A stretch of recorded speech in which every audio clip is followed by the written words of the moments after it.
Everyone, आज हम discuss करने जा रहे हैं नया टॉपिक जिसका नाम है तत्पुरुष के भेद। इससे प्रीवियस वीडियो में भी हमने तत्पुरुष समास के बारे में चर्चा की थी। तत्पुरुष समास के दो भेद होते हैं, कर्मधारय और द्विगु। सबसे पहले हम कर्मधारय समास के बारे में डिस्कशन करेंगे। क्या होता है कर्मधारय समास?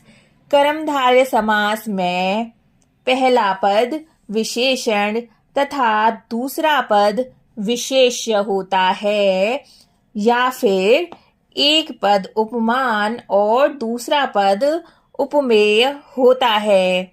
उदाहरण के लिए नील कमल, इसका अर्थ है नीला कमल, नीला है जो कमल। इसमें विशेषण है नीला और विशेष्य है कमल।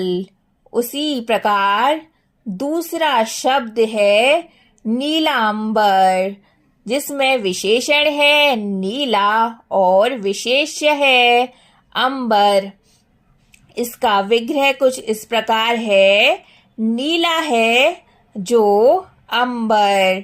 उसी प्रकार है श्वेतांबर, जिसमें विशेषण है श्वेत और विशेष्य है अंबर।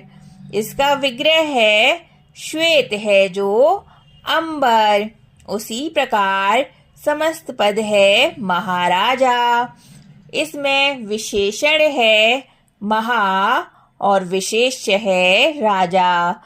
इसका विग्रह है महान है जो राजा।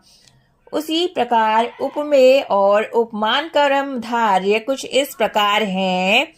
चरण कमल, इसमें उपमेय है चरण और उपमान है कमल, तो इसका विग्रह है कमल जैसे चरण।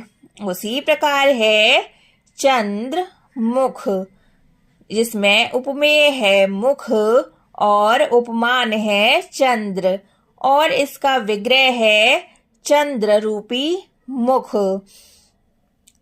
तीसरा उदाहरण है विद्या धन, उपमेय है विद्या और उपमान है धन। इसका विग्रह है विद्या रूपी धन। उसी प्रकार उदाहरण है कर कमल, उपमेय है कर और उपमान है कमल। इसका विग्रह है कमल रूपी कर। इसके बाद है कमल नयन, जिसमें उपमेय है नयन और उपमान है कमल। इसका विग्रह है कमल के समान नयन। उसी प्रकार है द्विगु समास, जिस समास का पहला पद संख्यावाचक हो उसे द्विगु समास कहते हैं। इसमें समूह या समाहार का बोध होता है, जैसे कि समस्त पद है पंचवटी, जैसे कि पंचवटी। इसका विग्रह है 5 वटों का समूह। उसी प्रकार है चतुर्भुज, इसका विग्रह है 4 भुजाओं का समूह। इसी प्रकार है नवरत्न, इसका विग्रह है 9 रत्नों का समूह। उसी प्रकार है त्रिलोकी, इसका विग्रह है 3 लोकों का समूह। अब हम चर्चा करेंगे द्वंद्व समास के बारे में।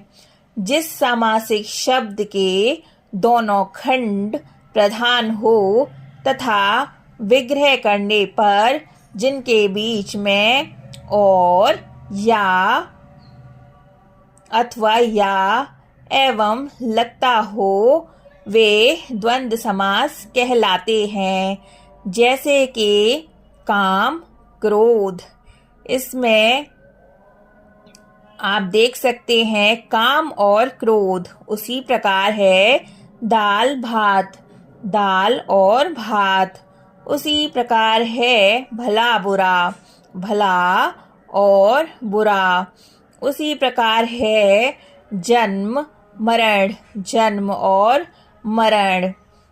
अब हम चर्चा करेंगे बहुव्रीहि समास के बारे में, जिस समास में कोई खंड प्रधान न हो और समस्त शब्द किसी अन्य की विशेषता बताए या विशेषण की भांति प्रयुक्त हो, उसे हम बहुव्रीहि समास कहते हैं।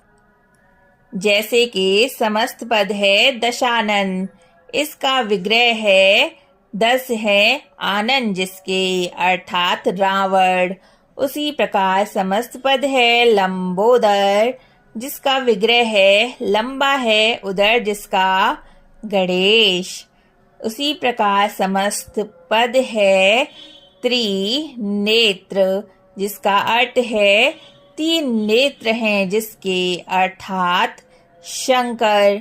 नीलकंठ, नीला है कंठ जिसका, इसका अर्थ है शिव।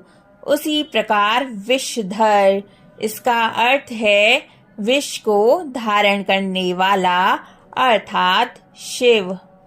अब हम चर्चा करेंगे कर्मधारय और बहुव्रीहि में भेद के बारे में। कुछ समासिक शब्द ऐसे हैं जो कर्मधारय और बहुव्रीहि दोनों में पाए जाते हैं। इनके अंतर को समझने के लिए इन्हें ध्यानपूर्वक देखें। जैसे कि कर्मधारय में एक पद विशेष या उपमान और दूसरा पद विशेष या उपमेय होता है। जैसे कि कमल नयन, कमल नयन में कमल उपमान और नयन उपमेय है।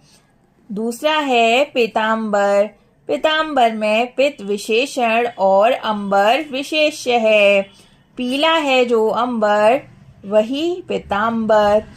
अब हम बात करें बहुव्रीहि समास की, तो बहुव्रीहि समास में सारा पद ही विशेषण का कार्य करता है।